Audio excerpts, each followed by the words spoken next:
Hello and welcome. This is NTA Tuesday Live, and I'm Cyril Stober. I was hoping that you had a fine holiday. Now, the 13th of October every year is set aside to focus on the girl child all over the world. In Nigeria, a maiden summit for girl child education is scheduled for next week in Abuja. It is to address challenges facing the girl child, especially as statistics show that with 10 million children out of school, most of them girls. The summit has been organized by the Office of Nigeria's First Lady in collaboration with the National Center for Women Development and a non-governmental organization, Friends of Africa. Participants are expected to be drawn from Africa and beyond.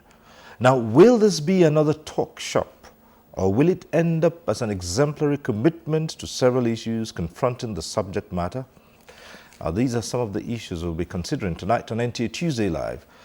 But first, let's get to see this report by Talatu Ezerike.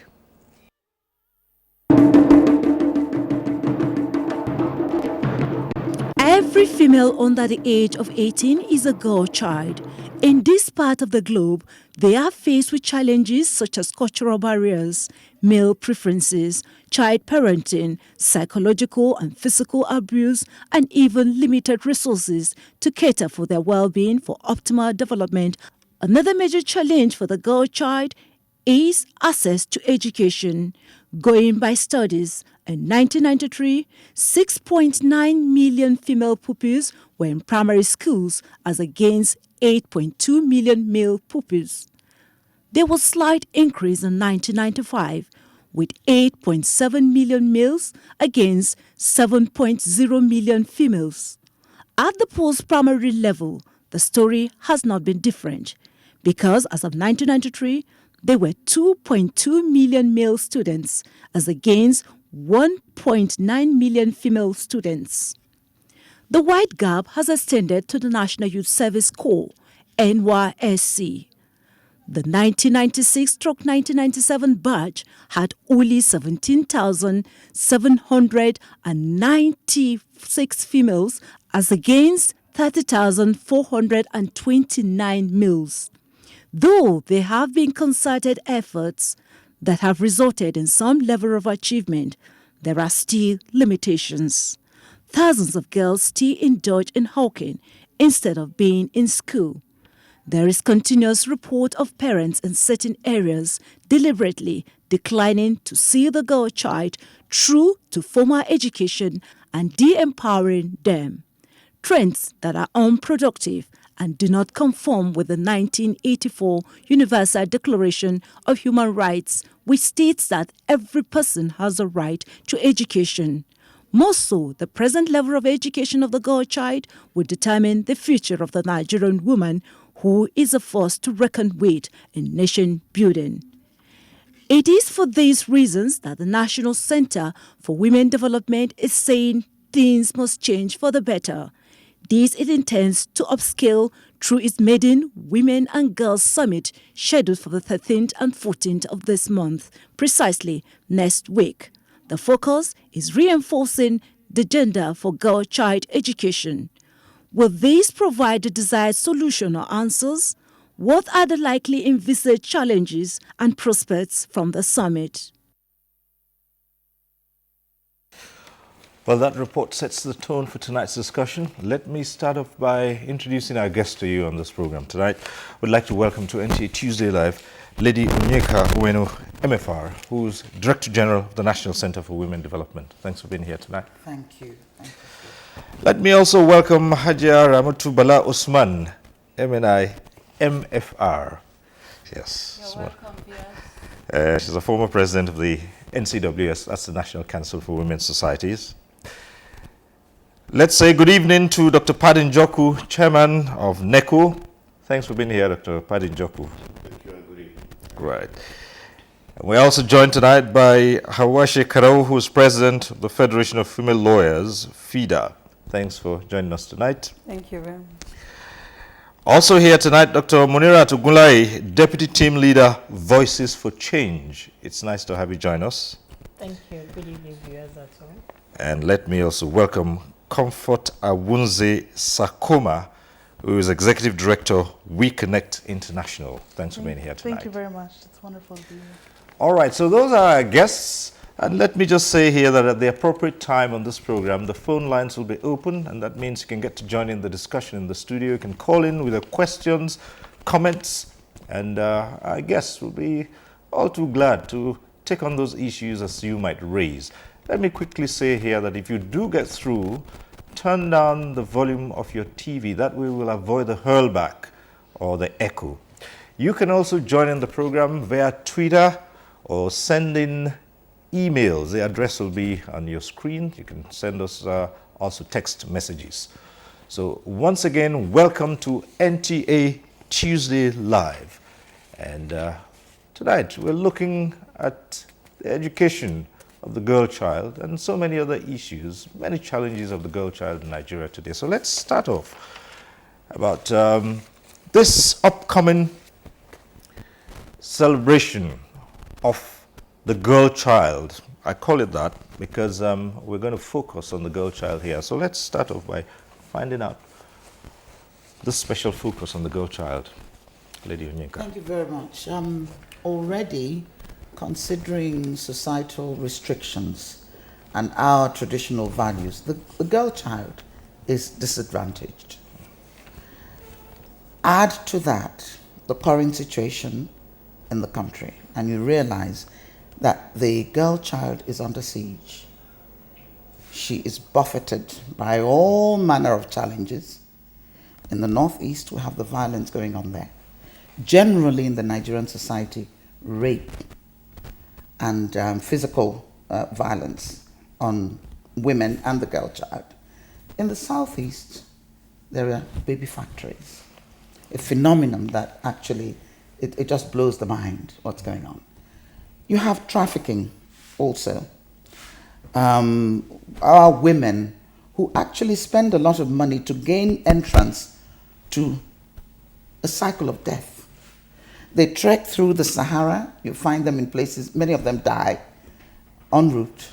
You find them in places like Morocco. They're trying to get into Europe.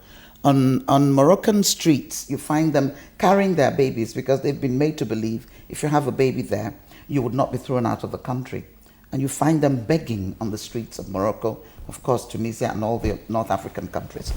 Generally, what we have to realize, and I think we do, is that this demographic group is a peculiar one. They are in a special place, a special time during their development. If we lose them at that stage, we've lost them as women. And do remember that these girls are future mothers who would be raising children. They are future leaders. They are future productive citizens who should be contributing to the development of the country, but rather they end up being a drain on society, in poverty, in ignorance, in neglect. All right. So many challenges here, so many things to tackle. But let's hear from Hajara Matubale Osman. Your take on the girl child in Nigeria today. Yeah, in addition to what the DG National Center for Women Development, Honorable Onyeka Onwelu, popular woman in the Nigerian circle, has said, you look at other challenges like HIV/AIDS, because these girls and women are always infected, and also VVF, and there is this lack of security which has made parents to be so scared of sending their girl child to school because of the kidnap cases and abduction mentioned them.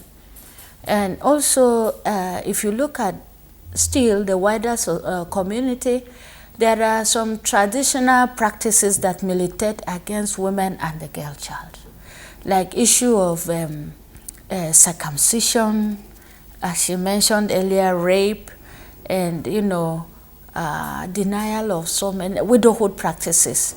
That a widow is subjected to look like a witch when the husband dies, as if the husband is immortal, And so some of these things are so bad. We know that from creation of man, God proved to us that the woman is an intelligent being, that she is an agent of change, and that she is the best manager of both human and material resources.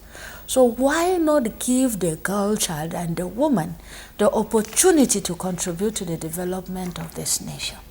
If we're given that opportunity, obviously, we're going to experience positive change in Nigeria. All right. Dr. Paddy Njoku, let's hear you about the girl child. Well, I think from what is going on in the country today, everybody knows that the Nigerian girl child has become an endangered species, right from the family to the large society, as Onyeka and Daja have said. The girl child is preyed upon by various forces in society. Inside the family, she is the slave when there is no other outside slave there. Outside the family, she is a victim that somebody is looking upon to take advantage of in one way or the other. And the fact remains that you cannot have a balanced society unless you have balanced gender contribution to the growth of society, unless you have balanced development of the constituent parts of the society, which are men and women. In fact, when I was going through the figures of out-of-school children in the world today, there are 57.4 million children that are out of school. About 50% of them are in sub-Saharan Africa. Now, out of the 50% that are in sub-Saharan Africa, Nigeria alone is taking 25%, which means we have half for the total sub-Saharan Africa. Now, if you come to Nigeria's figure, you see that the girl child alone takes almost 3/4 of the Nigerian figures. So that 1/4 that are left are the ones that constitute these vagabonds in society, unfortunately. But they will turn around and prey upon the rest, which are women. And I asked myself, I was looking at the figures that you just showed now. At a certain time, for NYSC, you had 17,000 girls serving with 30,000 boys. So when these boys finish serving and want to marry, suppose they marry the people they served with. By the time they finish marrying the 17,000 girls, they will go and marry illiterates. Okay?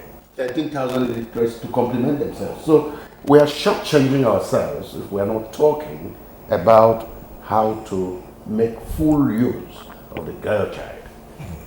The economy is going to suffer, the society is going to suffer, there's going to be unbalanced development. So I want to commend the Center for Women Development, because if you want to talk about women, you catch them young. So I think it's a welcome development that this summit is coming on. It's from there that we now talk about both the girl child and their elders. Even though the elders are getting immune to suffering, but the younger ones, we'll make sure that we protect them. All right, thank you for your comments. We'll come back to so many of the issues you've raised. Again, we go to the president of FIDA, and let's hear your take on this. Yeah, just like the previous speakers have said, the girl child in Nigeria is indeed an endangered species, like Dr. Paddy Njoku said. In fact, right from cradle, that is right from birth, up to her grave, she is faced with different levels of discrimination, and all this has generally affected the status of women in Nigeria. And you discover that, for instance, at birth,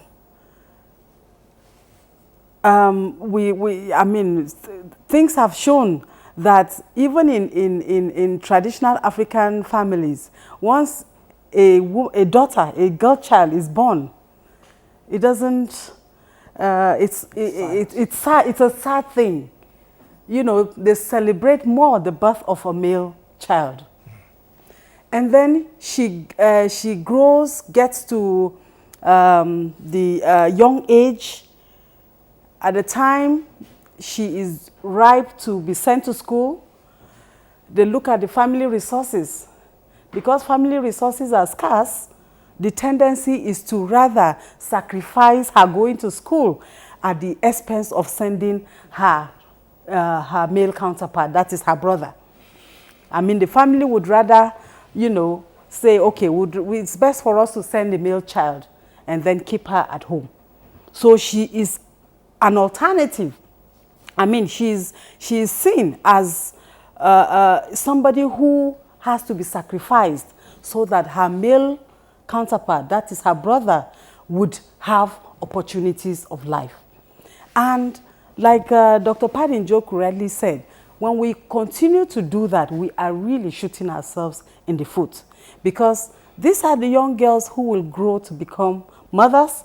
They're the ones, women are generally nurturers. They're the people who nurture society.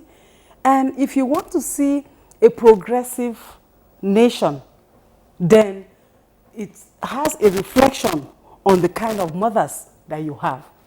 And so it's very, very important that we, you know, reassess what we're doing to our girl child. Because we need to bear in mind that as we discriminate against her, as we continue to oppress her, as we continue to push her down to the lower rung of the society, it has a multiplier effect on the kind of sustainable growth that we'll have in the country. I think that is something that really should really bother us. Right, thank you very much. Dr. Munira Tugulai. Yeah. Thank you so much. Poverty and insecurity, which previous speakers have mentioned, are key realities that we deal with on a daily basis. And when you look at the population that are most affected, they are the girls, children, as well as the women, the mothers, the wives. And because the girl child is disadvantaged, in most cases they don't send them to school. You still get to so many communities in Nigeria, a girl of 10 is being married off. This girl is not well developed, but at the end of the day, because she's married, either she likes it or not, she has to engage in sexual intercourse. Before you know what is happening, she's pregnant. But the reproductive organs are not well developed. Before you know what is happening, she's in labor. Without the permission of her husband, she can't go to the hospital. Before you know what is happening, she loses the baby. Other complications, vesicovaginal fistula, rectovaginal fistula, we start to set in. And of course, because of those things, this child will become a kind of an abnormal person in society. Social stigma, will be there, and nobody will want to relate with this kind of a child. Aside that, if there are ones that are lucky, and they are lucky to get to primary school, from the statistics that have been shown, there is a higher number of girl children in primary school, but by the time they get to secondary school, the statistics start to drop. So that means, and there is this popular saying that when you train a woman, you train the whole nation. So that means as we're losing each girl child that is not being trained, we're losing the major developmental aspects, of our country. And the basis for development, empowerment, actually starts, from that education. Today, despite all the effort that government, non-governmental organizations, individuals are putting in, we still have one of the highest maternal mortality rates, in the country. And I think the fact that a girl child that lacks education, is also contributing to this. When you also look at Gender in Nigeria report for 2012, there was this analysis that was there that 85% of our male counterparts, they have access to bank, they have bank accounts, they can access loan, they either have landed property or or a house, while just 15% of the female counterparts have access to such things. But having analyzed this, the issue for me is we've been on this for so many years. What are the factors that continue to perpetuate this? And this brings me to the social norms, that promote some of these things that we're talking about. Without us tackling the root causes of some of these problems, I think it will be difficult for us to create the enabling environment and supportive environment for positive development of the girl child. Thank you. We'll look at some of those factors as we go on in this discussion, but let's hear from Comfort Avunze Sakuma. Thank you. I used to think that a lot of the reason why we find so many women or young girls being oppressed in Nigeria and other countries around the world was mostly external. A lot of the factors that have been mentioned here today are definitely major contributors, but there's something that you just said that really sticks in my mind, which is what are the factors that, despite all the efforts, continue to produce the types of statistics that we've revealed here today. And I believe that a lot of it has to do with internal mindsets. Aside from the external influences of poverty and being sort of pushed down and told not to really achieve much, I find that whether you're speaking to a university graduate sometimes in Nigeria who's female, and you tell her you're going to have to commute 2 hours to work, and because of that, she turns down a job opportunity, or you're speaking to a young girl who really wants to go to school and her parents are not letting her, I think it all comes down to creating value in self-empowerment. I don't think that only comes from teaching girls that value. I think that we need to engage our men as well. I think that the men in our communities need to understand the value of women being empowered. But I believe that women and girls also have to take ownership for understanding the value of that empowerment. We have done, through We Connect International, trainings all over the country. And every time I sit down with women in Nigeria, irrespective of where they are, you find that the difference between a very successful woman or a very ambitious girl or a not so successful woman or not so ambitious girl is often her personal drive. We need to teach our girls to sort of take ownership for their lives and encourage our men to be part of that conversation and not just exclude them, because I think that if we're all part of the conversation, it'll make it a lot easier to achieve long-lasting, sustainable goals. Right, something was mentioned here, and I was thinking along those lines too, that there is a disadvantage from the cradle, where from the family, there's a preference for the male child. And so by the time you have a girl in the family, it's already set that that is, second best or second choice. The boy is seen as the heir to the throne. And you have societies... The girl gets married away to another family. So she goes. You're training for another family. Exactly. Yes, indeed. And that's something that we can overcome. And we are overcoming it. When you have parents who have a certain level of education, they understand. I'll give you an example. In my family, there was only one male child and 4 girls. We were all trained. There was no question about it, because you had my father, who was an educationist, and had a mother, very hardworking, who understood that the best legacy that you could leave is to have these children educated. I was the last child, and nobody discriminated against me being educated. So you have to break it at a certain level, and that's where education comes in. So it's rather a circle that we have to initiate. It starts somewhere. It's broken in that particular family, and it discontinues. And that is why this summit is most important. At the instigation of the First Lady of the Federal Republic of Nigeria, the NCWD and Friends Africa coming together with her office to convene this summit. Not a one-off. Not women coming together and clapping and dancing.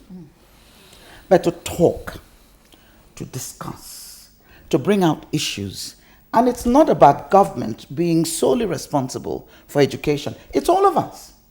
The families, the parents, the extended family. In places where I come from, women are not to inherit property. We've got to break that, because that's demeaning the girl child and telling her that she's of no value. Yet, it is the girl child that provides the care for the parents. It is that enterprising girl child who works so hard to take care of the family. So where do we begin? We begin now and here, and make it an annual thing, not only on this platform, but on several. I'm so glad to hear the NGOs and civil society, to hear individuals. We all know what needs to be done, but not much is going on because we're not talking.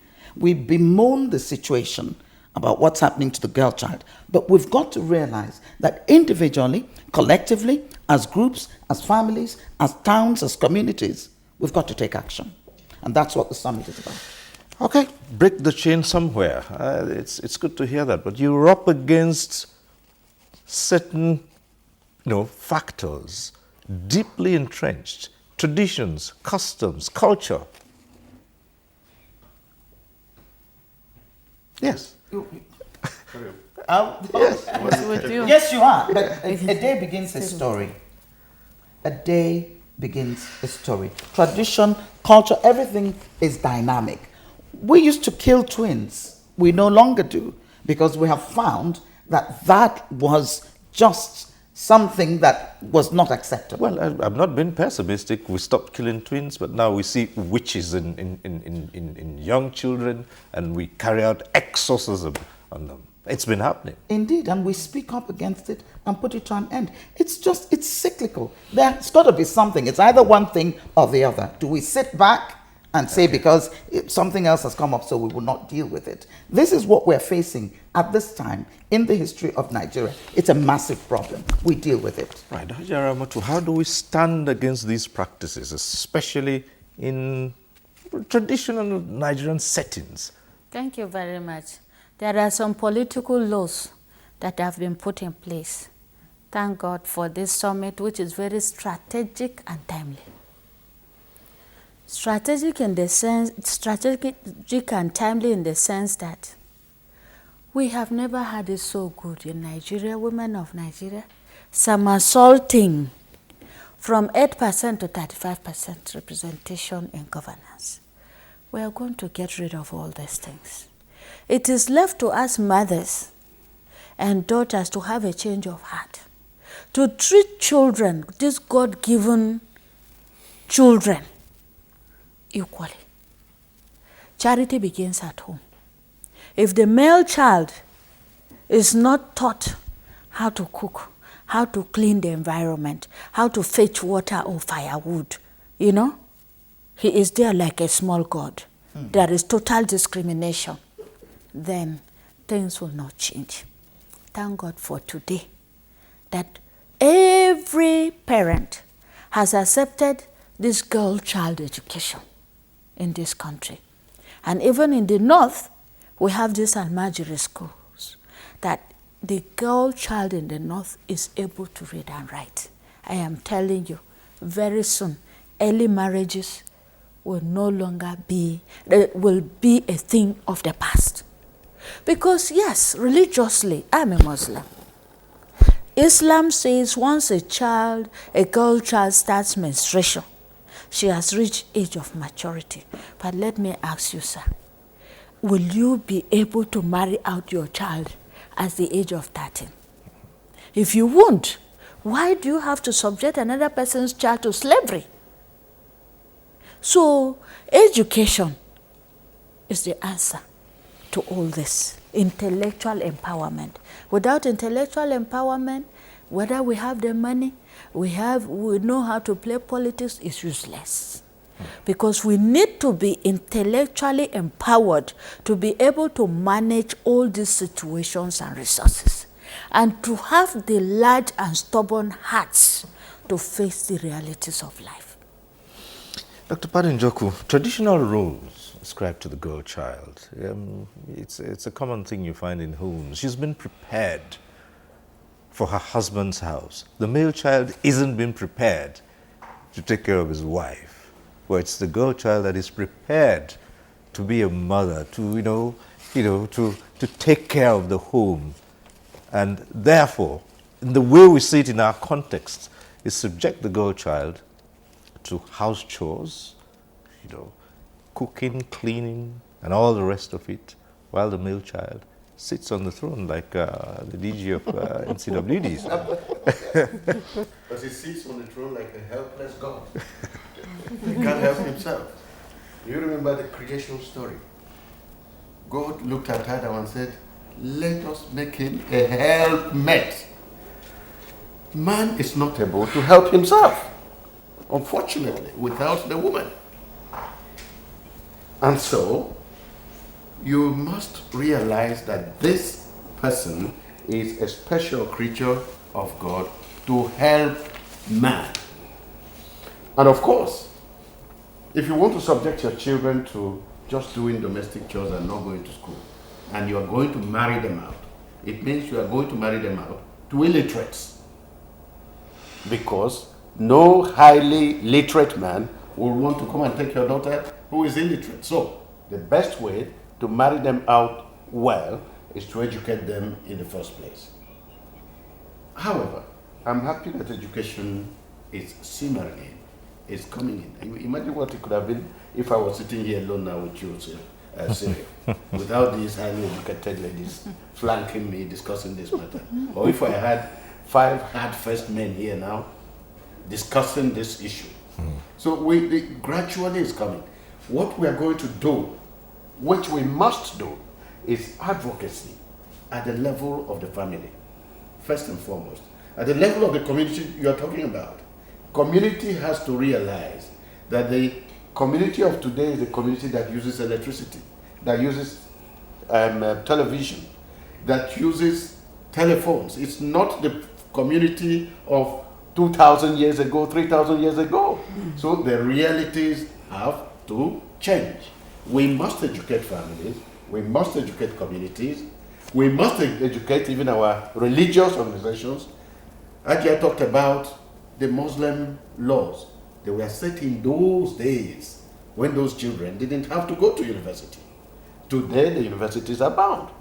Higher education abounds. Therefore, the children must be left to profit from them so that they can give back to society. Now, if you don't do education at these levels and want to concentrate at the tertiary level, you miss it.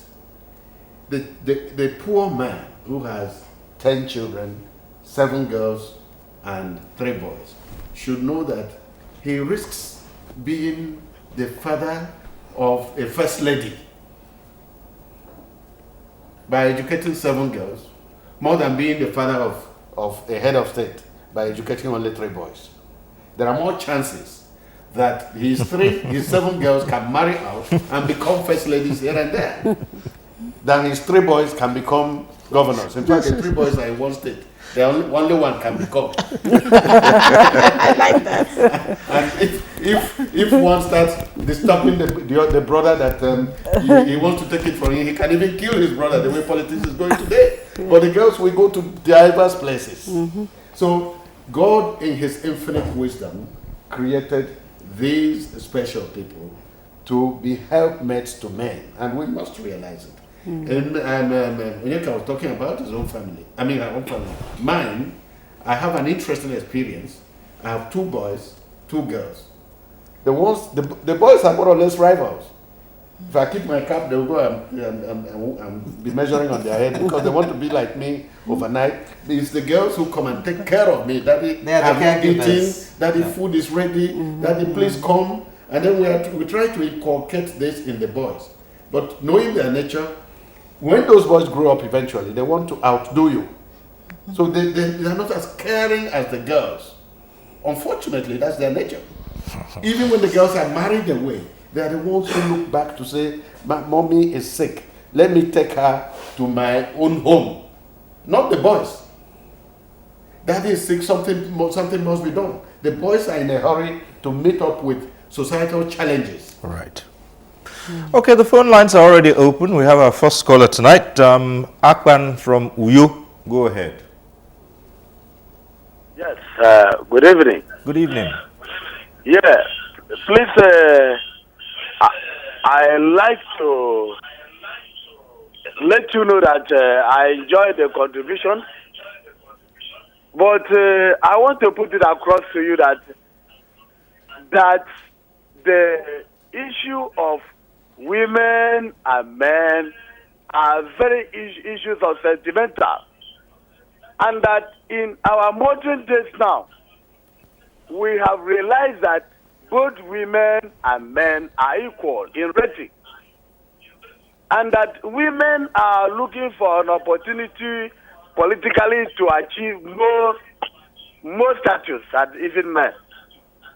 Then what they are doing now is a function of the NGOs in the system, and that where I come from, and in where we come from, that maybe in Akwa Ibom that I come from, that we give women and men equal recognition politically, socially, and in everything. And that right now, what women are trying to do is trying to attain more heights than men. So there is no issue of saying, let's give women special preference or not. We have already recognized that men and women are moving in equal footing. Like me now, I have 3 girls as my children.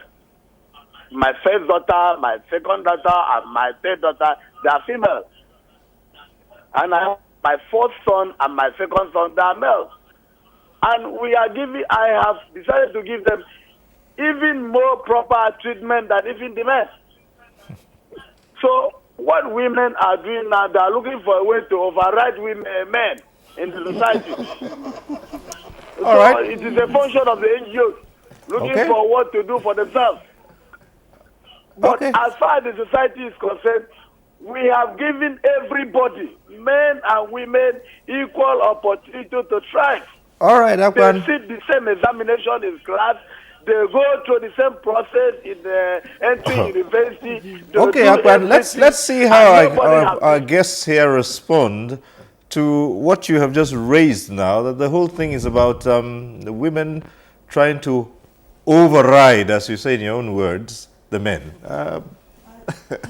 It's true. You see, the fact is that if you look at a situation where a woman is not intellectually empowered, we have rampant cases of divorce. When these men marry us and their eyes go further to look for other women that are more educated than the one in the house, they now ask her to leave.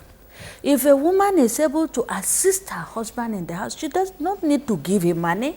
If she's able to help in, buying books or uniform for the children and, coaching them at home after school, that is great, support.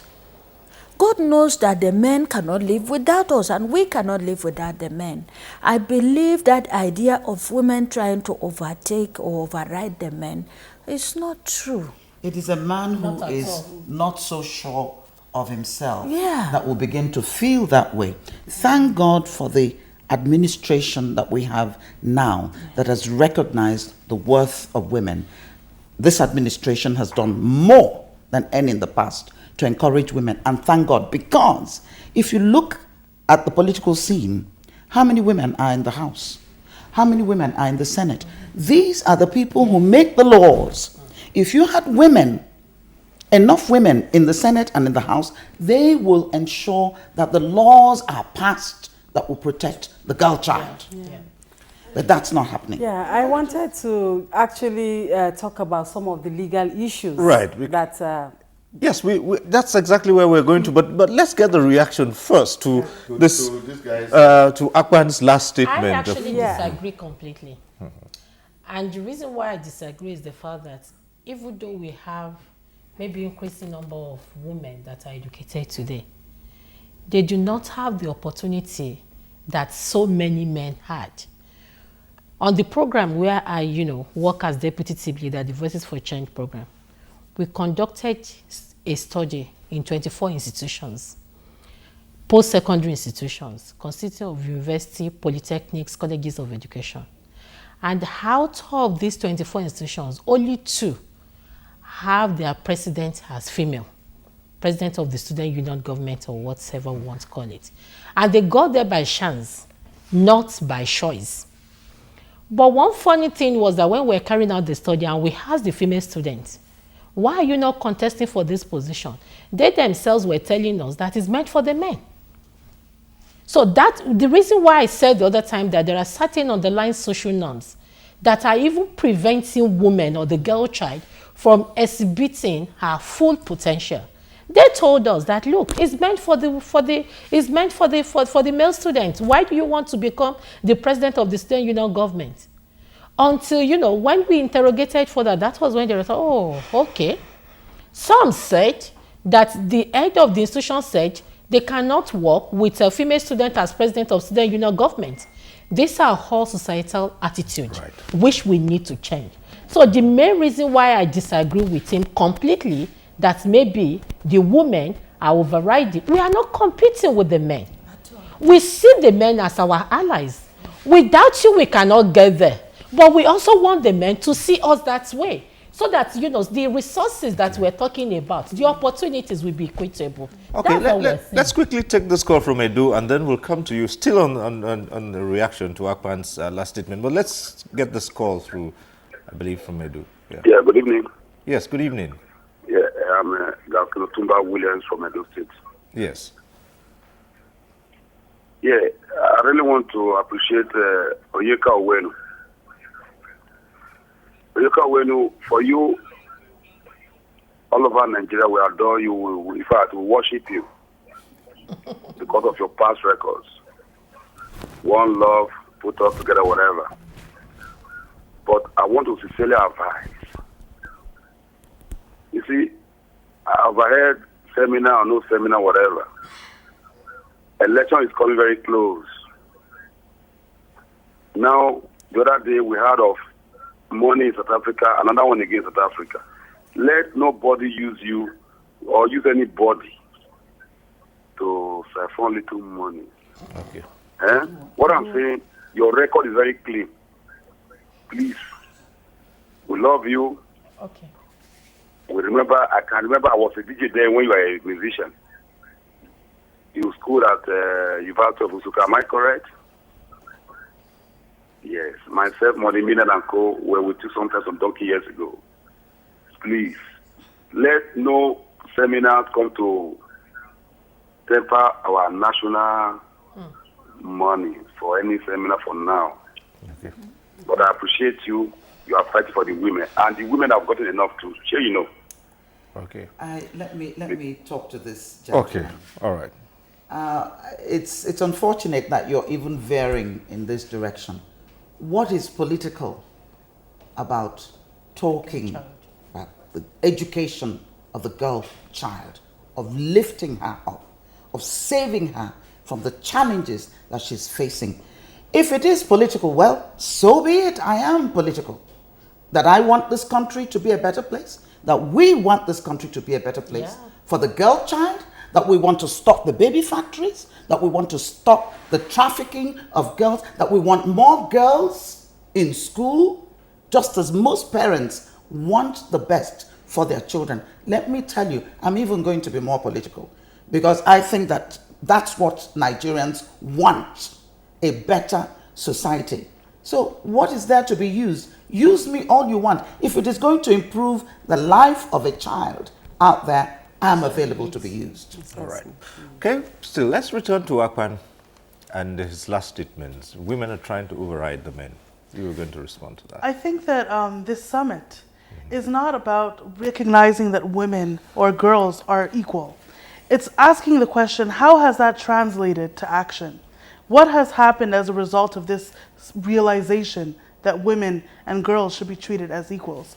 All of the information that has been shared here today shows that while we generally understand that girls are important. While we generally understand the value and the benefit that these girls can bring to society, that still hasn't necessarily affected their lives. And so what we're all here to do is to figure out ways that we can take that knowledge and turn it into tangible benefits for the women and girls that we represent. Okay. Can I quickly add something to that? Yes. Very quickly. What this summit is bringing together everybody, Yes. including ministers, the Minister for Education, the Minister for Health. The headline, the theme this time is education. Of course, you have sub-themes which, go into areas of health and empowerment and training. But we're coming together because we have to begin to factor in the girl child in our policies, in our decisions, in whatever we do at the government level, federal government, state, local government, societal level, at every level. Watch what is going to happen. The resolutions, there's going to be a pre-event conference of just the girls coming together to talk and present us with a Bill of Rights to say, this is what we expect you to do, this is what we want, this is how we feel it. This is happening on Friday, and that will be taken to the summit. Now, what happens after this? Government, and I'm sure this is what we want, will begin to factor in the needs of the girl child. Let me give you one quick example. There is 20 billion which is now provided for SMEs. Yay. Mr. President says 60% of it is going to women. And we are asking, how does the girl child come into this? Can we pay special attention to a special training and monitoring of girl children who are quite savvy? They want not just the school education, they want skills training, and they want to be given a little something to start selling that puff-puff at the side of the road, to start making my. People have grown up from selling puff-puff and my and become tycoons. And this is what we want for the girl child. All right. Excuse me. Yes, let's just get on this call from Makudi. Gabriel, I think, is calling in. Gabriel, let's hear you. Hello, Gabriel.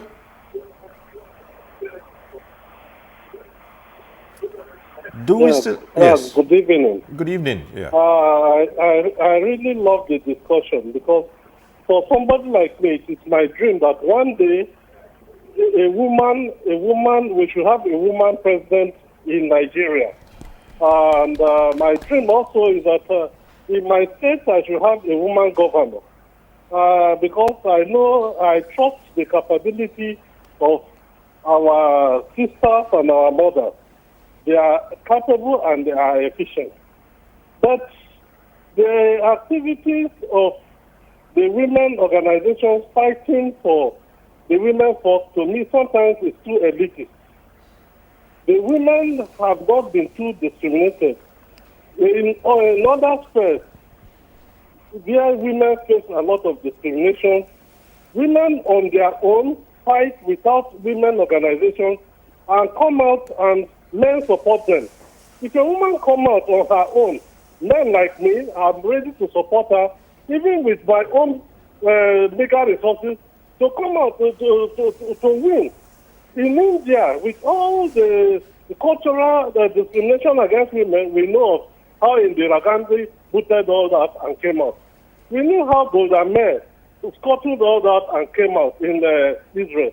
We knew how the ladies that came up in Brazil as a president. Don't we have such women in Nigeria? What is that discrimination? Culturally, Nigerian culture does not discriminate against women. In history, we have Queen Amina. We have other women who have come out before and they were not discriminated. But the more we have all these organizations now coming out, they are the ones now discriminating against women because when they form a party, instead of the women coming out to fight for the main seat, they will start fighting for women wing office. Instead of fighting for the chairmanship or presidency of that party. And that is what is discriminating, the marginalizing the women. They don't go for the real thing. And the women wing is always elitist. It sidelines the rural women. It sidelines those who should feel their impact. And That is why they are going down every day.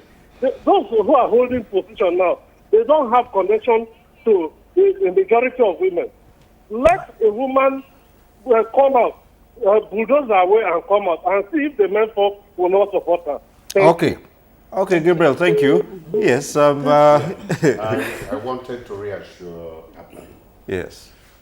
Because Aban has 3 girls and 2 boys, the girls in his house are overriding. And he thinks that in Nigeria the women want to override the men. It is not so yet in Nigeria because we have a female population that is slightly higher than the men, and we're already feasting and rejoicing that we have 35%. The women must get up to 50 and more. You understand? If we want to be fair, because God has given intelligence to every human being. Anybody you are neglecting the resource that God has given the nation. That is one. My friend who called to say whether we are being used, I would like to be used if I see somebody who can use me usefully. But that's not what we're doing. Life does not have to stop simply because we are going to have elections. That is another mistake we're making about our governance. You see now, because elections are coming, governance is almost at zero because everybody wants to get re-elected. We are discussing problems confronting this nation. Post-election, pre-election, the problem has always been there. So we don't have to wait until there's a new government in place before we start discussing. And this Tuesday Live is not just to discuss an oncoming conference or summit. We are discussing the problem already that is facing us.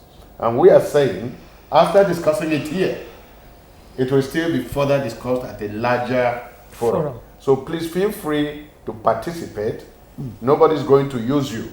You are rather going to use yourself to find solutions to the problems confronting our nation. Absolutely. Yeah. Right. I want to also lend my own voice to what has been said, particularly with regard to the issue of women overriding men. When I hear that kind of statements, I wonder how people come about that.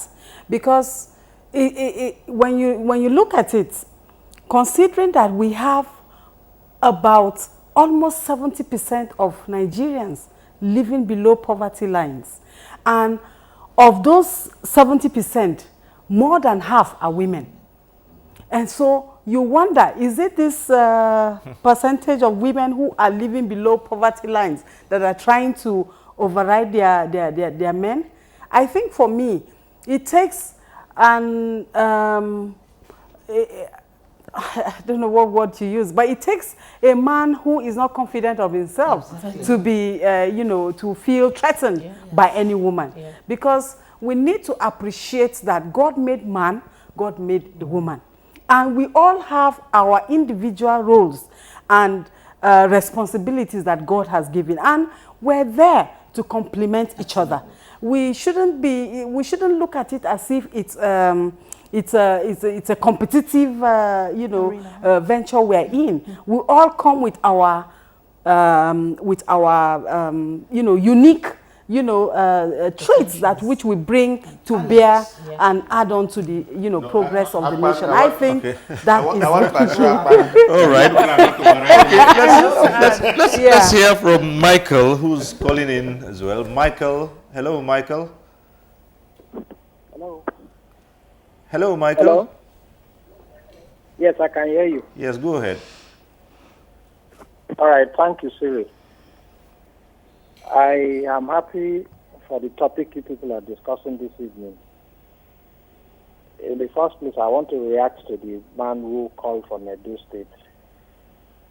They should not find fault in everything that people do. This present administration is doing a lot of good things, and they should try and separate politics from the reality. That is the first thing. Secondly, I'm happy with the topic we are discussing. But my problem is that people should also educate women to stop themselves from being used as colored flowers to decorate political situations. Where we have rallies, they gather with a lot of fanciful dressings to decorate the venue, and they turn themselves to hand clappers and struggle over peanuts. I mean, those are some of the things that tend to downgrade women. Women should try and make themselves more visible. They should not be used as tools by men.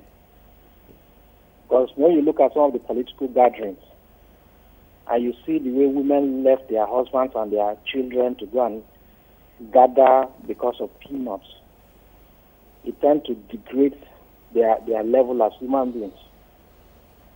Also, we need to let women know that there is nowhere in the society that people should think that women are taking over from men. That is not correct. Women have their own role in the society, and men should be good enough to give them the space they desire to also exhibit their own God-given talent. Thank you. Thank you very much, Michael. Right. Okay. Yes. So two things. I love what he just said, because if we remember in the beginning, one of the things that I talked about that's very personal to me is women also removing limitations from their own minds and changing our mindsets. I talked about the fact that while a lot of what happens to us is external, a lot of it is also internal. This caller and the previous caller raised similar issues, which is that the previous caller said, when we go for political positions, we're not aiming high enough. We also need to teach our girls that it's okay to aim high. It doesn't mean you're going to win. I remember telling my sister just a couple of weeks ago that you can shoot high. Being able to accept failure is part of the process. We need to teach them that along with winning comes failure. But when you fail, it doesn't mean that you stop. I never had permission to stop. I had to keep going and going and going. My father, my mother didn't give me permission to just quit. So we need to teach our girls that in the struggle to be successful, as you strive to become somebody, you might fail, and that's fine, but we need to continue collectively to push forward. Yeah, but I think there's we need to actually appreciate the fact that we are part of we are a product of our socialization. Absolutely. Exactly. When the society that you are in, the societal norms, which my sister here talked about, and all that, you grow up within that circle, and until many of these young girls grow up with that mindset, and until most times when they get out of the society to go to a different environment, and they realize that, oh, things are different, I could actually aspire to whatever position I want to, then you begin to notice some change. But I think that we need to address the societal norms. That perhaps would tie in with this tweet here from Jotham, who says, in a bid to reinforce girl-child education, their mothers must be reoriented on the basic principles of raising a girl. Yeah. I don't think it's only the mothers that needs to be reorientated. It is the role of the parent, either the male, the father or the mother, to bring up their children, the boy child or the girl child. It is not only the role of the mother to do that. The reality is that in most homes, you see the girl child even being closer to the father than the mom. So that means the father must have the skills and adequate knowledge to raise this child in such a way that she'll be confident, in such a way that she'll be assertive, in such a way that she'll be able to cope with some of the challenges that are there in society. Right. They should know that there are certain attitudes, the norms in society that actually brings the girl child down needs to be tackled. And it is the responsibility of everybody to play their role in this regard. I think we have role models now. We have enough women who are out there. Again, we go back to what this administration has done in appointing women, and particularly for very tough portfolios that women have been put into. So they serve as role models for the younger girls who want to be an Okonjo-Iweala, who want to be, it's the Chief Justice of the Federation. We can see as girls that women have gone out there and they're doing it. So you can aspire. It's a process. I love Yeah, what I Mrs. think Owenu it's has important said. to also say Yes. that indeed there has been progress. Okay. Yes. From where we were sometime before Yeah. independence, and now there has been, some measure of progress towards seeing women, getting out there to achieve their dreams. It is a common thing in life. For actors and beneficiaries of a particular project, program, system, or way of life to accept change. Change comes with a lot of resistance, negativities, pull down, name them. Now, I must tell you that when you talk of poverty or corruption, people think of the economic aspect. There are different kinds of intellectual, where men will claim certificates that they don't own until they are disgraced in courts of law. Social poverty, inability to communicate with people in an understanding manner. We have political corruption, stealing of mandates, and many more. Then the economic corruption, which our mind always goes to because we are crazily pursuing the naira. Therefore, men in the holy books, both Bible and the Quran, the man is the head of the family. We can never rub shoulders with our men. But men are always afraid of the unknown because they are not meeting up to their responsibilities. Lack of planning on their own side cannot be a problem on our own side. We want a situation where a girl child or a woman will be bold enough to come out and speak the truth. Okay. And it is on that note, we'll take a short break. Stay with us at NTA Tuesday Live. We'll be back after these messages. The struggle for independence had been a long and tough one. Our founding fathers and compatriots sacrificed their comfort and even shed their blood. We cannot at this point in history afford to spirit away their sacrifices for immediate but temporary gains of today. Let us emphasize what unites and not what divides us. Working for the unity of purpose with a stronger vision for a better tomorrow. NTA, growing with the nation. Together, no matter where you come from, no matter your religion, we are one. Let's live together. Let's stop fighting each other. Let us live as one. It doesn't matter where you come from, your tribe or religion, man, woman or child. It doesn't matter who you are. Put Nigeria first. No matter where you come from, no matter your religion, we are one. Let's live together. How can we develop when we're always in crisis? Families have become refugees in their country. No matter our differences, show some understanding. No matter where you come from, no matter your religion, we are one. Let's live together.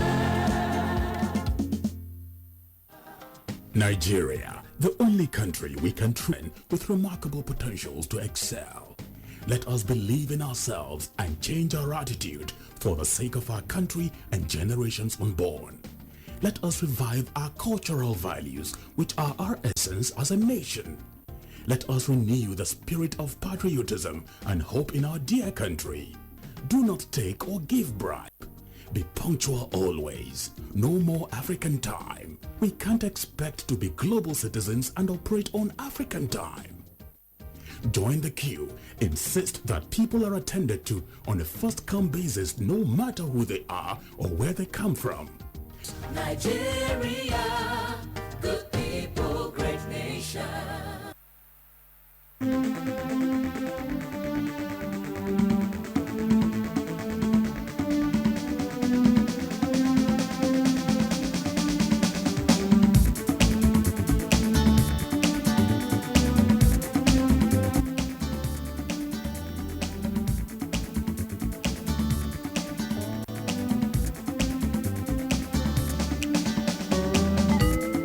NTA Tuesday Live, a network issue-oriented innovation talk show.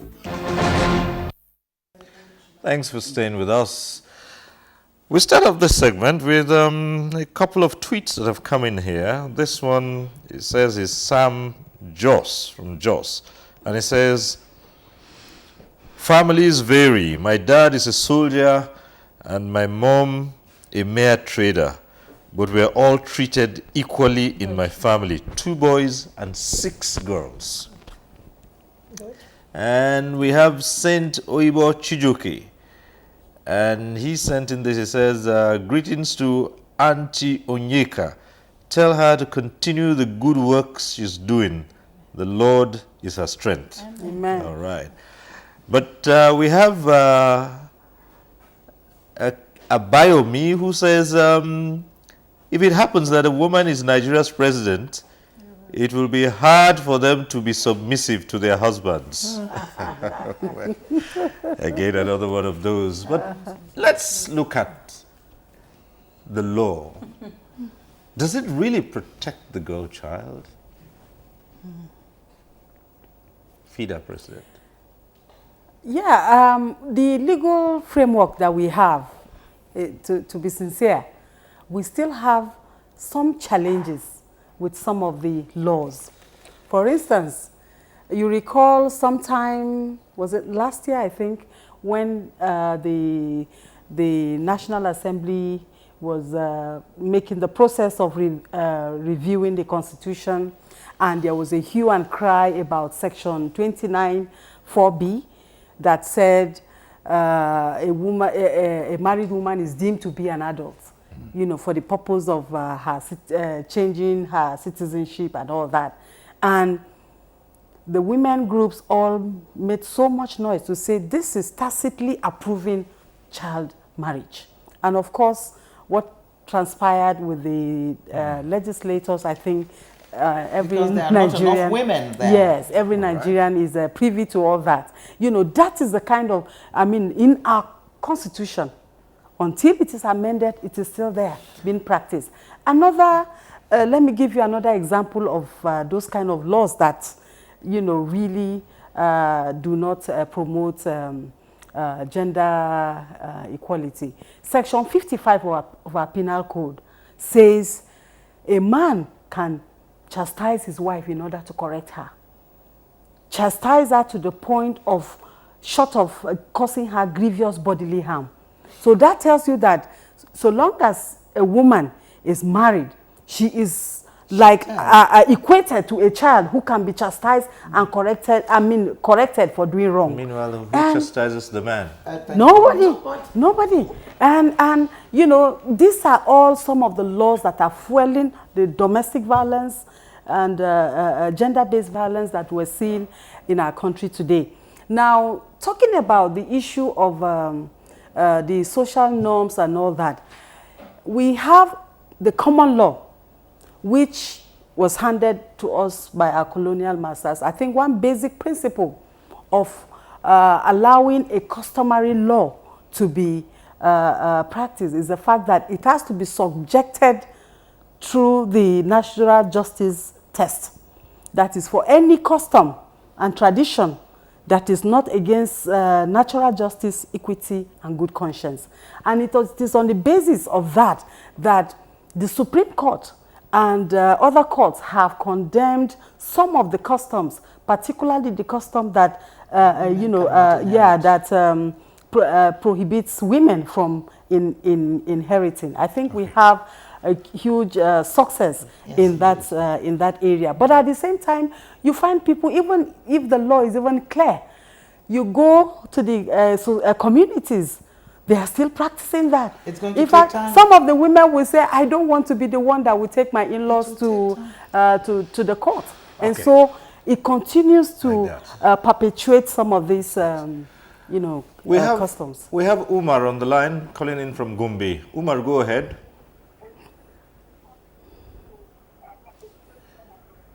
Hello, Umar.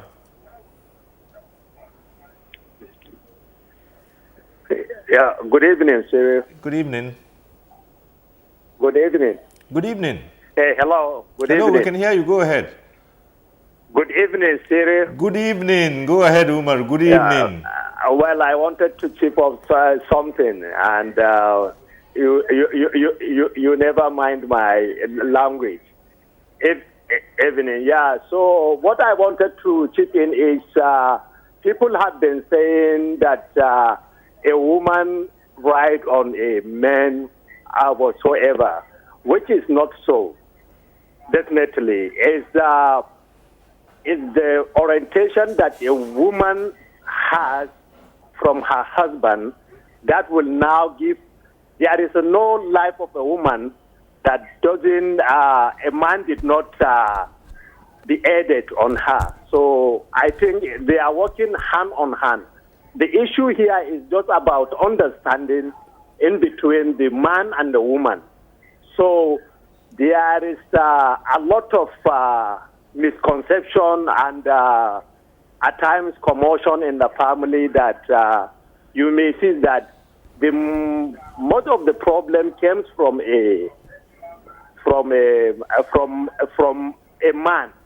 So a woman, I think, in my own part, a woman supported me 100% in my life, which today I used to appreciate the women on board here that I am seeing. That is 5 women, 1 man in the middle.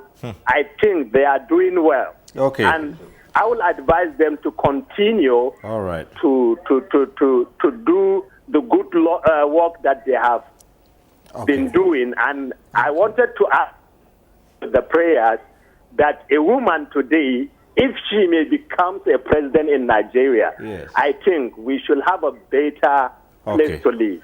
Thank And you a very much. proud- Thank you. a proud nation. Thank you, Umar. Okay, we just return to the tweets now. This one, Osewe Ibagwi says, we have a lot of issues not being addressed. Those elite women are using the misfortune of downtrodden women to push theirs. And earlier on, we had a caller who said the problem of the girl child is extended to elitist women organizations who are not addressing the real issues and are just content with being up there.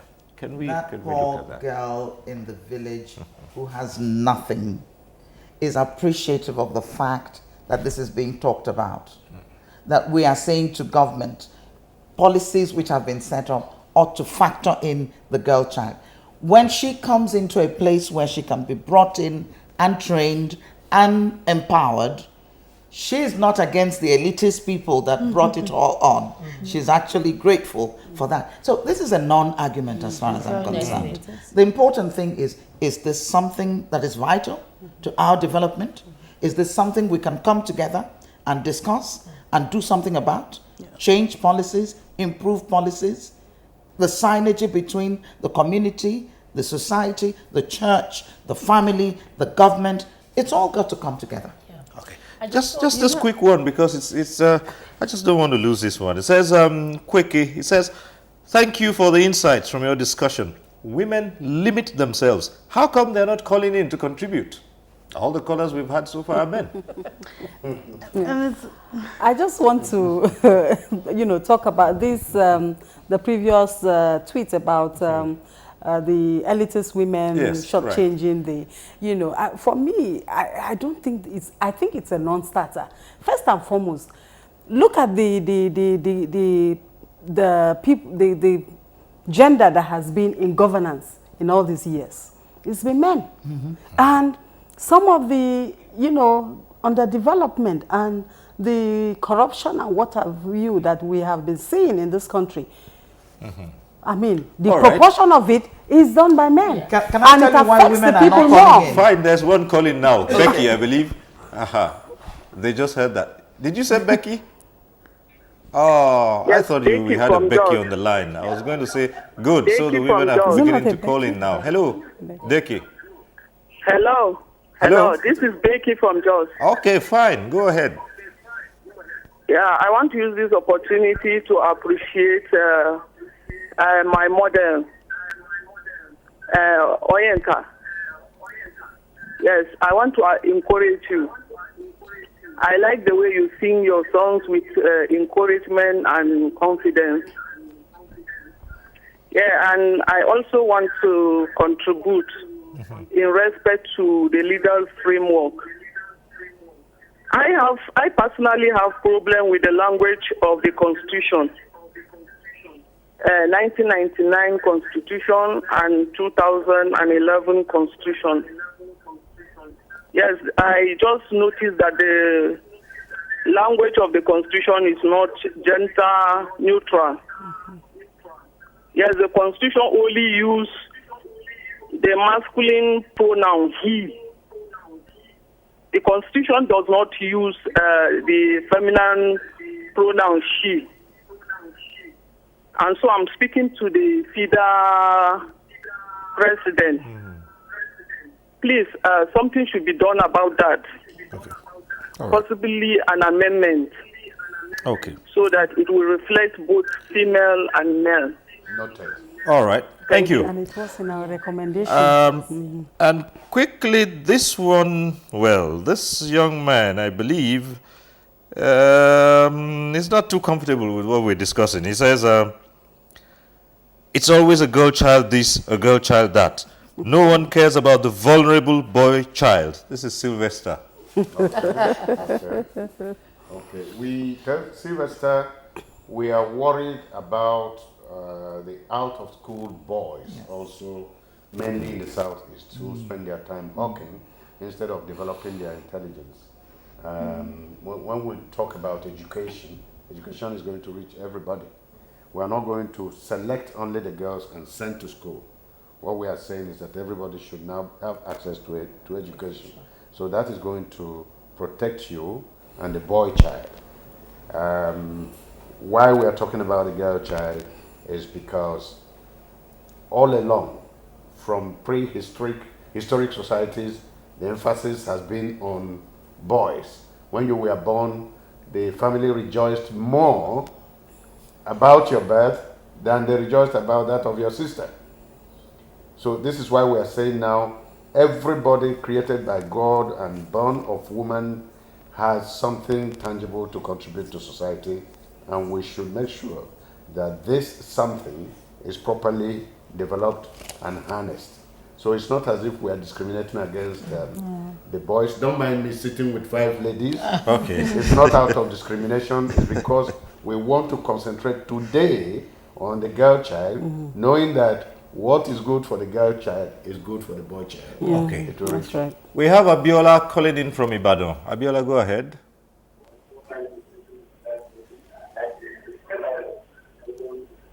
Hello, Abiola. Do we still have Abiola on the line?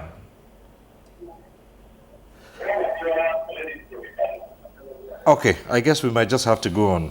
He'll probably call back in later on. Okay. Can I chip in the matter of the early 2 men Yes. using the other ones? I actually think that is a wrong notion, like other speakers earlier mentioned. Because most of us that, are educated today, you go back to your community, other girls, they see you as role model. There are mothers, that maybe because of one culture or societal values that is preventing them from not going to school, they see you as role model and they point to that family that, look at so family, Dr. Munirat is there, we want our own daughter or, our girl child, to be like her. So I think that person should actually look at it, from the positive angle. Okay. And the fact that we are saying that maybe when you look at it, democracy is a matter of number. When you look at the number of, women who are in the Senate, women who are in the, House of Reps and the stuff like that, they've not even been able to pass so many of the bills that we're pushing. Violence against persons bill is there, is still, we're still pushing. Gender equal opportunity bill is still there, we're still pushing. Why are we still pushing? Because we do not have enough women in the house, to help us to drive the process. So I don't think that person should actually see it in the light that the elite women are oppressing, the disadvantaged one, but rather to see it on the lighter mood and on the positive side, that when the skills of the girl child is built, when the personal skills is developed, they go back to that community, and then that community, they see them as role model, and then they continue to contribute to the social norms that needs to change. Social norms that brings down the girl child, which needs to change. That person should look at it from that perspective. Okay, let's go to Kaduna, and we have a caller there. Hello? Hello? Do we have the caller from Kaduna? Oh, well. I guess we're losing a couple of those calls. But just keep the calls coming, and you can also tweet in and send in emails. By the way, we've not had any of those mails tonight, but I still believe that they'll come in as we go on. But talking about the legal aspects as well, I'm worried that after so many years, not much has changed about the law relating to rape. It's one of the issues that was raised here, you know. Yes, I think Dr. Munirat had actually mentioned the Violence Against Persons Prohibition Bill. You won't believe it, but this bill has been pending. This is the 12th year. And at every point it goes to the National Assembly before the end of the session, it doesn't get passed. Well, we've been able to make progress this time around. It was passed last year by the House of Representatives and is currently at the Senate. It has gone through first reading. For the past, I think, 3 months, shortly before they went on vacation, on 3 occasions, it was put on the order paper for consideration for second reading, but it never saw the light of day. And when we tried to find out why, we're told there are other more competing issues of national interest. Oh. You know, and the same thing last week. It was on. Shortly before they went on the Salah break, Independence and Salah break.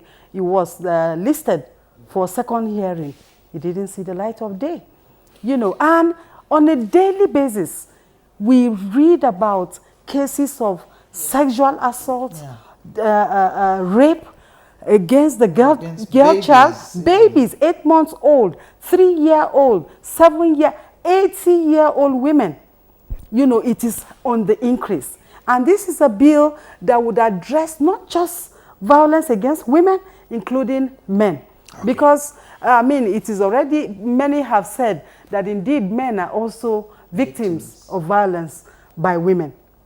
And so the bill had been made so comprehensive that it takes care of, you know, violence against person. And yet, we do not prioritize it. Okay, we'll return to that. We have a Cyril who's calling in from Port Harcourt. Cyril, go ahead. Hello, Cyril. Good evening. Good evening, Cyril. Namesake, I'm calling from Port Harcourt. Yes. Cyril is calling Cyril. Yeah. Hello? Go ahead, we can hear you. Cyril, I must congratulate you for the wonderful job you've been doing on this program. I also want to thank the wonderful women that are there with you, and my brother Paddy. So he has been on this most of this program for some time. In fact, by now that DR is supposed to go out there and they see Prof there because of his contributions to national affairs. The issue of educating the girl child. A whole lot of people have said it. Beijing Convention, many other conventions have said a whole lot about educating a girl child. But we are living here now, the real girl child issue, and entering into family, woman, men affairs issue. The girls issue, the girl child issue, every one of us, maybe from immigration, have spent almost 800, we are saying about 8 generations in our families. And these moms have been there for a very long time. My sister, Owen and Paddy, can testify that there is an Igbo adage that says a woman doesn't eat kite. They say a proverb, you never get the kite, you say a woman doesn't eat it. these are the machination of men from old to bring down the girl child. That we now metamorphose to women, mothers, and everything. They are wicked. And some of our people, our generation now are also being so wicked to this set of people. We call them our helper. Bible say our helper. They go to their churches, they sing, my helper, oh, my helper, oh. I see a helper as somebody who come to you to help you when you have lost hope. But this time, they have girls, they have mother, they have sisters. They'll say, somebody will send a tweet and say, every time it's girls, what of the men? That is inhuman to me. What do we do about this? There is no much talk about it. Declare free education for all girls in Nigeria. Within 10 years, we see a positive change. Right. Yeah, Number one. That's what it's about. All those old, outdated, and archaic norms must be eradicated completely. Let it be a matter of law.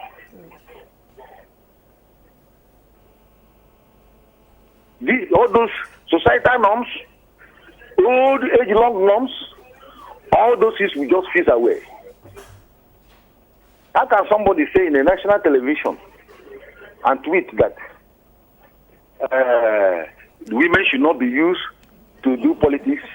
Are they not part of us? If they are playing politics in something that will affect our sisters, our daughters, our sisters, why wouldn't they do it?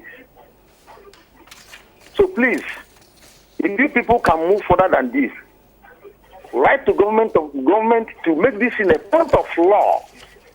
Give free education to all women. We will get it better. Okay. You know, I'm smiling from ear to ear because that's what this is all about. Let ideas come out. Thank you. Yeah. It's wonderful. Well said. Thank you so much, Cyril. I'm sure that you can see from the reaction of our guests here, you really hit the nail on the head. Yeah. Thank you, Cyril, from Port Harcourt. We got a number of mails here. This one is from Muhyiddin Nasidi Musa from Kano. He says, in my opinion, the only way to reinforce the girl-child education is by redirecting the social norms and values towards the manner we place women in our society.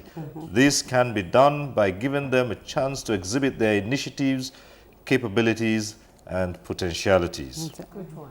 Yeah. Then Olushola from Ibano says, the inherent inferior mentality in women must be killed by them in order for them to be conscious that they belong to the same level in everything with men. Great. And just like Cyril said from Port Harcourt, Dr. Echefu from Aba has sent in this mail saying the solution to the problems you have enumerated is to declare free education from primary to university level for the girl child. Beautiful. And Augustine Michael said, why is it that education is contributing to late marriage in females? Most educated ladies marry at the age of 27 to 35 and above. It's normal. Perhaps it's something that we have to look into. Yeah, it's good. Yeah. What's wrong with 27? So what's wrong about that? It is still within the reproductive age. Yes. But that's So why it doesn't there are have lesser any children. effects. They are more equipped for childbirth and taking care of the children. Yes, and the health indices of their bringing up the children also increases. It sounds to me like we need to bring together 1,000 men All right. to get them on the same page as the rest of us. Okay. That's And we have Zualata Daniel Lambo from Kano. Says, women, females should not be asking for recognition only, but try to participate in all that concerns the society. For me, I trust women in handling the affairs of humanity. That's what he says. That's an interesting one, which I really appreciate. But the reality is that, like I said, I see our men as our allies. They also need to create that space for us. For instance, when you look at our political parties, at times I laugh. We only have women leader. Who says that a woman cannot be the president of a political party, you know? But the reality is, when you look at the structure and how things are, we have women leader. Then when you have, so many committees, you only end up seeing women in the entertainment committee. Who says that women cannot be part of the think tank, the strategic committees that will contribute intelligently, to the growth and development of, such political parties? So, like the contribution that person has made is a fact that, yeah, we have good women who are intelligent, who are brilliant, who can take up some of these roles and responsibilities. But our men, they also need to support us. They need to be part of it and create that space for them. All right, back to the phone lines now. Jang from Makudi is calling in. Hello. Hello? Is it still there? Hello, Siri. Yes, hello. Oh dear, we lost that call. Now, some of these issues have been raised here, and particularly the legal issues here. I'm looking at this summit that's coming up. Are you going to have people from the various segments of society who will be looking into things like this and telling them as it is? Cyril, we've had incredible reaction from not just women, but from Nigerians and non-Nigerians who are saying that this is the time to hold the summit. And indeed, the old saying that there is nothing as powerful as an idea whose time has come. This is the time for this. We're having the girls, we're having the women groups, FIDA is there, the nurses, the women in aviation, we're having men, we're having everybody. We're having government, civil society, we're having everybody come together. It's going to be wonderful and it's going to be very exciting because I believe that at the end of it, we're going to come out with real solutions, a communique that we can take, that we can run with, that we can, over a period of a year, actually monitor and see how it permeates into the decision-making process in government. That come next year, when we have another one, we can look back and say, what did we achieve? And that's the best way to gauge the success of it. All right, we have Bashir who's calling in from Kaduna. Bashir, go ahead.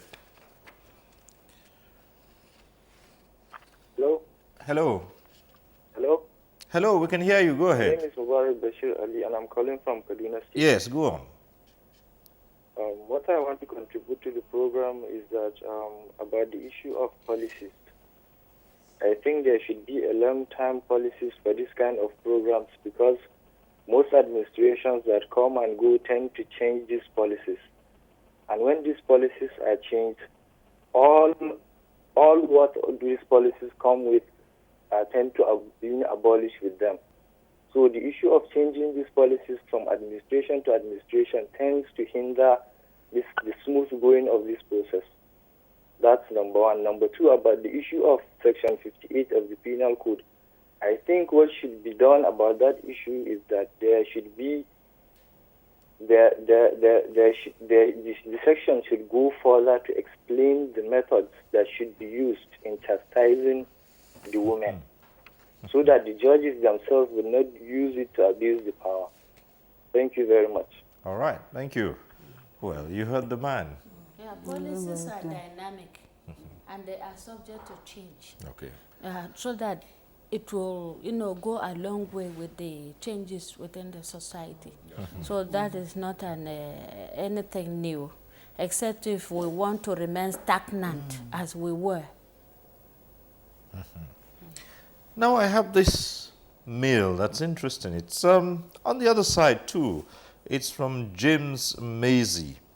It says, though there may be some societal injustice, in quotes, meted against the woman and girl child, in recent times there's been a positive development, especially in the area of education. But with the great power comes also great responsibility. As the women take on these responsibilities, be it in governance or let them not be to the detriment of their God-given rules for the woman. So for the woman is the tigress of the home who protects and nurtures her family. We love our women, value and appreciate them, and would always support them. But they should realize they cannot afford to let their primary responsibilities of keeping their homes fail. No comment. Thank God for Lagos State that has passed a law on maternity leave, including 10 days for the men. Paternity leave. So, yeah, paternity leave. Okay. So, you know, it's not left to the women alone. Men Dr. should Joku says also... noted. Yes. Okay. Move on. Yeah, but also just to say that yes. I think most women have, I think even if you take a census from the ones here, they've been able to beautifully balance the work and home, you know, responsibility. A fulfilled woman, mother, is a better mother for that. An actualized woman is a better person, a better citizen. When God sent us to this world, giving us all our different talents, He didn't send you here to be kept down by a man. It's to work alongside the man to make the world a better place. All right. We have Daniel calling in from Benin, I suppose. Daniel. Hello, Daniel. Hello, Cyril. Yes, good evening. Good evening. Yeah. This is Daniel calling from Benin. Okay, I've actually been trying to reach you. I want to first of all appreciate what you're doing.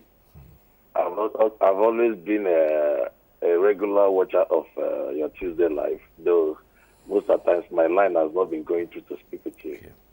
I must say thank you to Yeka Onwenu at the same time and some of the women there. But I think there is actually what I want to say on this issue of women empowerment. As much as we are trying to empower women, you see, we must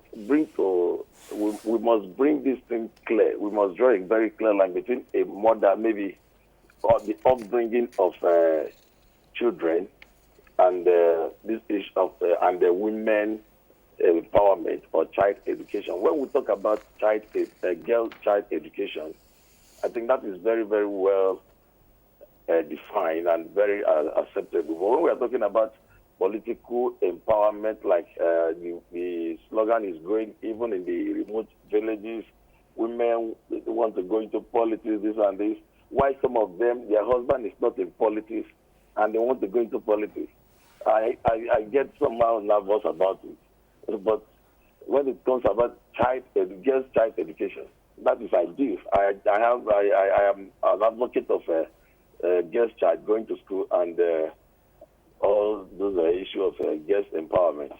And where I want to come in again concerning issue of law, about law concerning the women issue about like husband beating the wife. There is no proper law, that is protecting a woman. In this nation, maybe when you come to some homes, you see a man can just batter the wife, beat up the wife.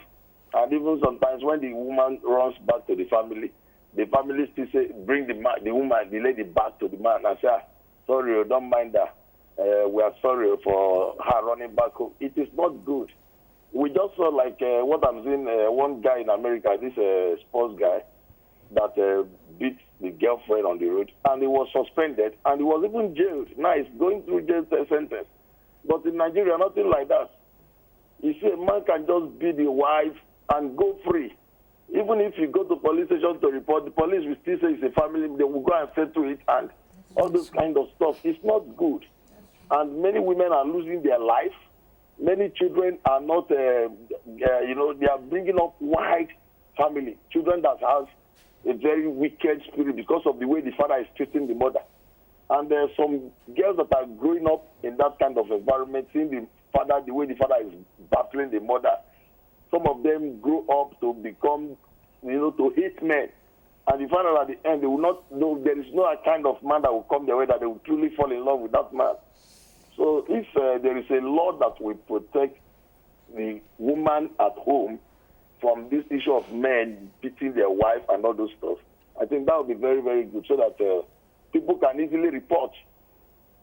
Maybe if you are living close to somebody, maybe your neighbor is involved in maybe beating the wife, all those kind of stuff. You can report to the police, and the police will take action. But sometimes, even when you report, they will ask you, what is your business about that? Maybe some of them like it. But most of those women that their husband is beating like that, they don't like it, but maybe they don't have choice. Okay. You know what I'm telling you? This is that I have a neighbor close to me that I just... All right. Thank you so much. Daniel, I believe you have also drawn attention to the violence against the girl child and eventually women. And these are the issues that we expect will take center stage at the summit. Now, if we might just ask, we know that there will be participants from this country, from Africa, you've said that, and other NGOs are taking part in them. From what other parts of the world, what countries are you expecting participation here?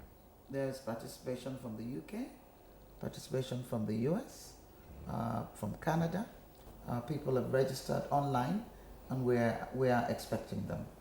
And for the first time, I think it's really hard.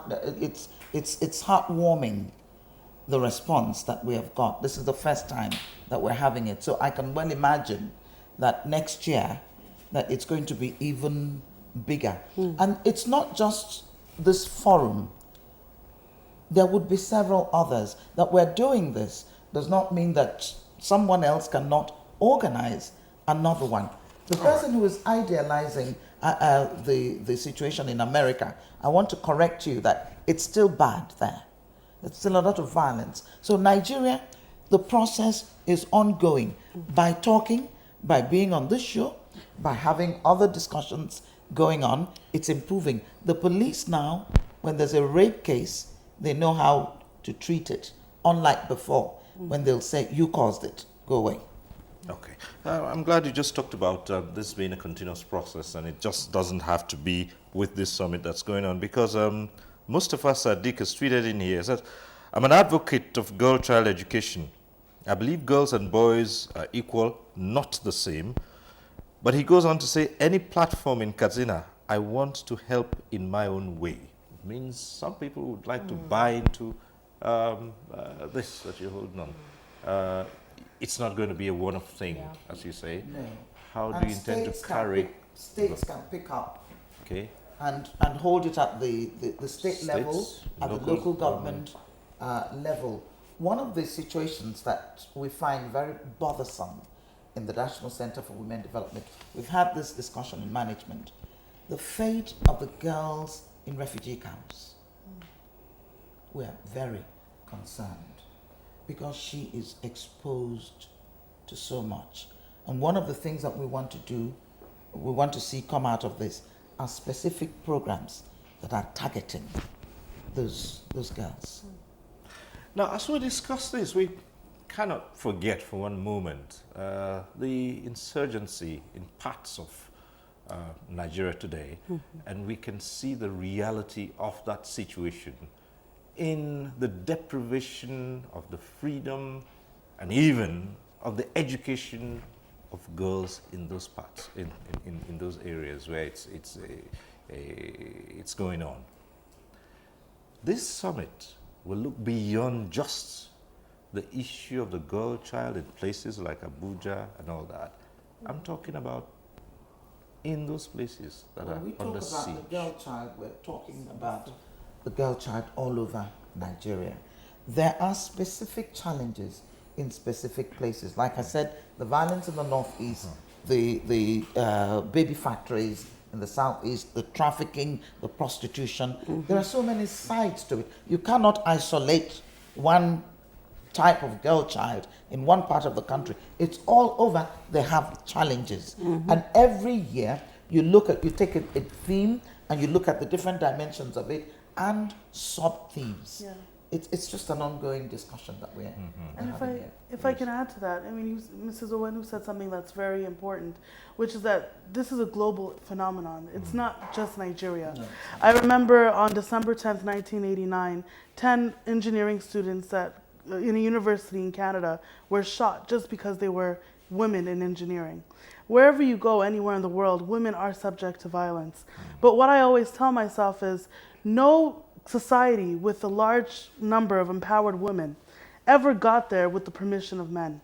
It took women rallying together, whether we're talking about Canada, whether we're talking about the United States, the countries that we tend to idolize the most. All of these countries had to go through long periods. We talk about 1, 2, 3 waves of feminism in Canada and in the United States. It takes a lot of work, and it takes people sometimes losing their lives, sometimes having to really do things that are uncomfortable. But as we've said here time without number, the key is that we're progressing, that we're pushing towards something. And I think that this summit reaffirms the fact that while we continue to remember our 200 girls who are in our minds and prayers every single day, that we will not give up, that we are going to continue to speak even against the will of many. Until we get to the place that we feel we need to be as a country. All right, we have someone who's responding to an earlier tweet.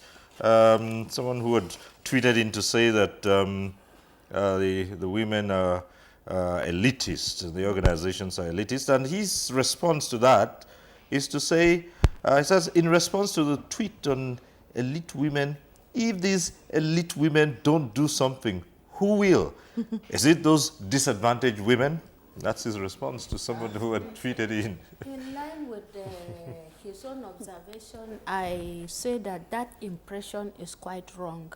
Because most of these women, you see them beautifully dressed, are from the rural areas. They've been through stuff. They can't even speak English.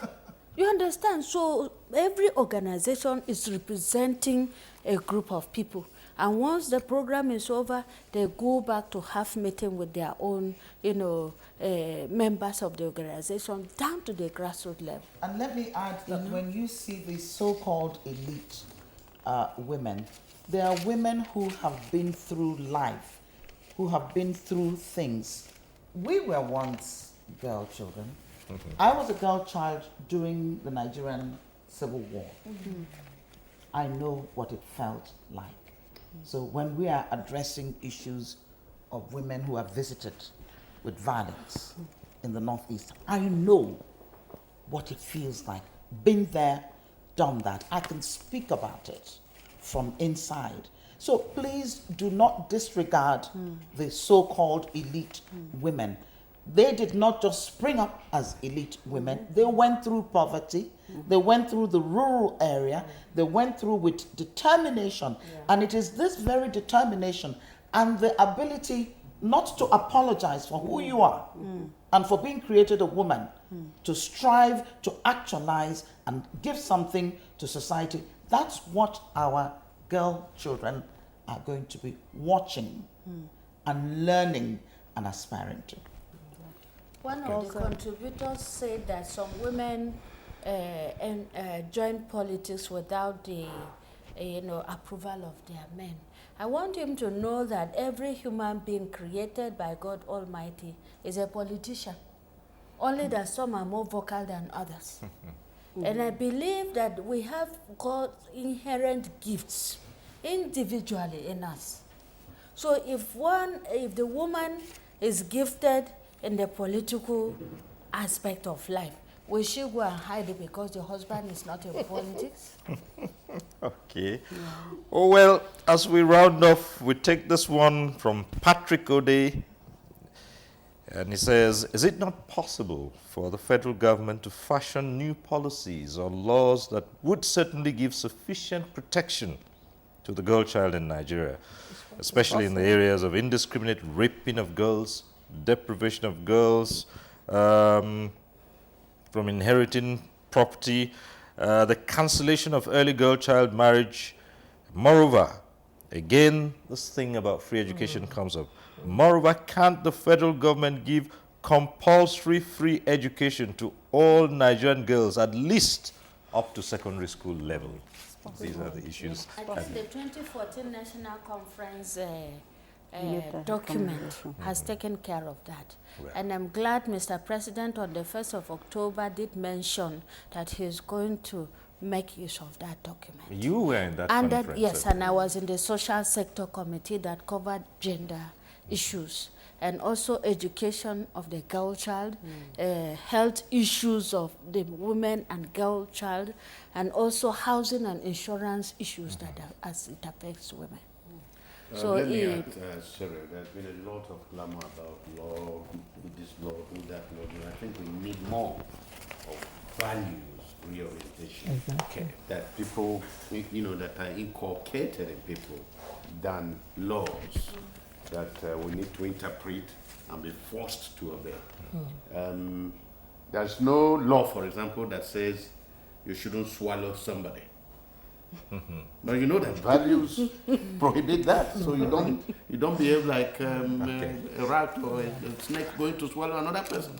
So we should now be talking more about values that we inculcate in families, in communities, in schools, in societies, and then larger, in the nation as a whole, instead of everybody wanting us to do one law or the other. You see the pain she's talking about, the laws we are trying to explain, how difficult and it is. And it is on that call for a change of values that we have to round off tonight's program. We'll have to leave it there. It's a continuous discussion, really, and just encouraging all those who have something to chip in to be at that conference and lend their voice to this effort to empower and educate the girl child.